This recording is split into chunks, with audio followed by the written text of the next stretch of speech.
Filthy Frank was doomed. I know what I said, and I stand by it. By the end of this video, you will understand why Joji left Filthy Frank behind. Right, you may think that I'm just chasing a wild goose, but it will all make sense, just trust me. Welcome to Celebrity Mania, where we will bring you all the things that you need to know about your favourite celebrity. If you're new here, then don't forget to subscribe to the channel. With that note, let's get started. George Miller first invented the persona of Filthy Frank in 1992 for his comic sketches and his films. He is sometimes referred to as Pink Guy or the weed-smoking alien. He started to showcase more of his true self once he had realised and had a sizable number of subscribers. You could learn that he was really a man named George Miller who wrote, directed and edited all of his skits using social media platforms like Twitter.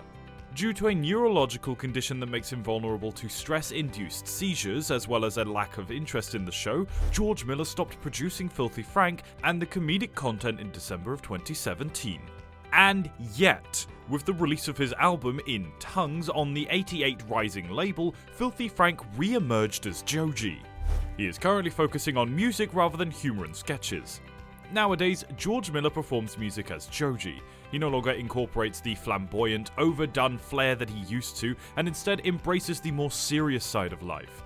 Through YouTube, George has appeared to discover a passion for music that he can now pursue. His sound is a mashup of trip-hop, trap, and R&B. The R&B and trip-hop influenced song Heaven Sent is featured in several of Joji's songs. Fans may only purchase his albums on his website. In Tongues, released on March 8th of 2017, and Ballads 1 were his two studio albums on April 22nd, 2018. Will He, Pills, and Demons are just a handful of well-known tracks on everybody's In Tongues. Pun intended. I Don't Wanna Waste My Time has so far been the most well-liked song on Ballads 1. The tracks Test Drive, Can't Get Over You, and Yeah Right are also noteworthy from this album. Joji's popularity has been growing for a while, but just recently his music started appearing on Spotify as well as Apple Music. There will be many more in the future, and his record label has many more things in the works. On September 28, 2018, Joji released his third album, Head in the Clouds. His EP was highlighted in numerous hip-hop news publications including XXL Mag and Billboard. George posted under the alias Filthy Frank that were intended to be his comedy skits. He dressed in a different outfit for each role, and he even used a green screen. He would make goofy faces and tell jokes that a wide range of audiences could enjoy, displaying his humorous side. He came up with the Pink Guy side persona in 2013. Over 2 million people watched each 3 of his videos that were posted to the YouTube channel. Now, the question is, why did George stop? PEWDIEPIE had his own take on this. PEWDIEPIE shared with his audience on a July stream why he decided to finish the project at the right time and discussed the singer's choice to retire the character. Pewd played vintage YouTube videos for his viewers during his program in July. In 2015, when viewing a Filthy Frank upload, the creator shared his thoughts on the reason that the singer had to give up this edgy persona. Quote, "People shit a lot on Joji for leaving this behind, but he wouldn't be able to keep doing it. He wouldn't be able to keep making some of this content. There is just no way. I think he left at a perfect time. I like his music a lot. I really like some of his songs. It makes me respect him more, and that's why he's doing different things." End quote. He continued by outlining the reasons why admirers would have grown weary of the persona eventually. Quote, "If he just did the shtick over and over, people wouldn't like it either. You wouldn't like it. The good thing about it is that he can come back any day and just be like, lol.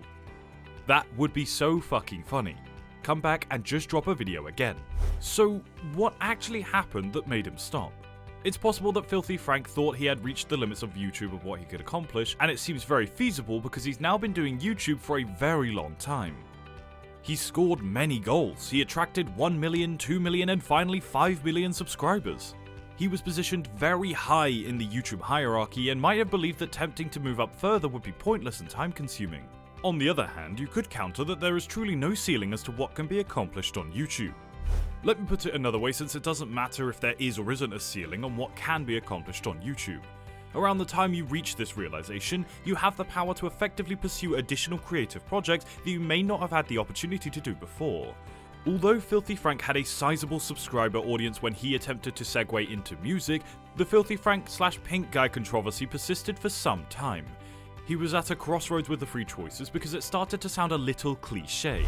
First, he could continue with the Filthy Frank meme, but it was losing its novelty fast. He may also switch up his content and continue on YouTube, or he could find another creative outlet. The first one, however, is doomed because no matter how popular a meme becomes, it will unfortunately eventually die. It's possible to change his content in the second choice, but what else can you really do other than play some Filthy Frank video games? No, actually, that does sound like a great idea. Anyway, the third alternative would be the most practical one, which would be to move on to another creative project in mind, but that does raise some questions as to whether Filthy Frank outgrew his YouTube goals or whether YouTube outgrew him. Frank described himself to Weiss in an interview. He explained that he felt that he had accomplished everything on YouTube that he possibly could have. Quote, "I was under the impression that that was my pinnacle. It's your peak, just my opus. It's like I'm going to be yelling on the internet making semi-valid points here and there. I thought that was like depressed and that was going to be it." End quote. The meme was likely going away when Filthy Frank realized this terrible truth. Driving the meme as far as it could go without getting cliched might have been his apex. I can't help but think that the adpocalypse may have had something to do with Filthy Frank's high watermark in October 2016, which was his most popular month on YouTube before the drop. I'll now look into the monetary incentives from both YouTube and Filthy Frank. Despite the fact that it should be clear that Filthy Frank's channel does not exist primarily for profit, after the initial apocalypse, it continued to be a factor that cannot be disregarded. I venture to assume that a substantial portion of his channel would have been demonetized or placed on restricted advertisements. And once again, even if financial gain is a merely small additional benefit for engaging in what you find fulfilling, a decline in revenue will still result in a decline in motivation. Imagine, for instance, that he is receiving about $60,000 per month in ad revenue, which is about what his channel would have earned at its height. Then, the following month, it reduces to perhaps 5 or even 10k. The drive to continue just wouldn't be as strong. One of the explanations given by Filthy Frank for his decision to cease making films was his health. However, Filthy Frank was unaffected by his health issues or even by the simple fact that he was formerly a YouTuber. He had to make the switch since he was just feeling stuck on YouTube. Being viewed as a former YouTuber had considerably more drawbacks than being stranded on YouTube. In fact, if anything, his YouTube channel may have benefited from becoming Joji. He is still highly relevant on the platform and gets more than 10 million views a month. However, he felt jaded and felt like he had outgrown his purpose when practicing comedy. He believed that he had reached the pinnacle of his comic potential and should move on to new endeavors. He had not only exceeded his own expectations, but the YouTube ecosystem as a whole was changing beneath his feet to a model that didn't actually support his particular brand of video. A decrease in motivation and the yearning for a new artistic endeavor are two elements that probably contributed to demonetization and a shift in the acceptability of political correctness. Hence, Joji was created. So now you know the reasons why Joji left Filthy Frank behind. And to be honest, there are a lot of reasons, and it does make sense if you think about it. But that was all for today. Tell us your thoughts down in the comment section below, we'd love to hear them, and don't forget to subscribe to the channel and press the bell icon so that you won't miss an update. Thank you for joining us, and we will see you in the next video.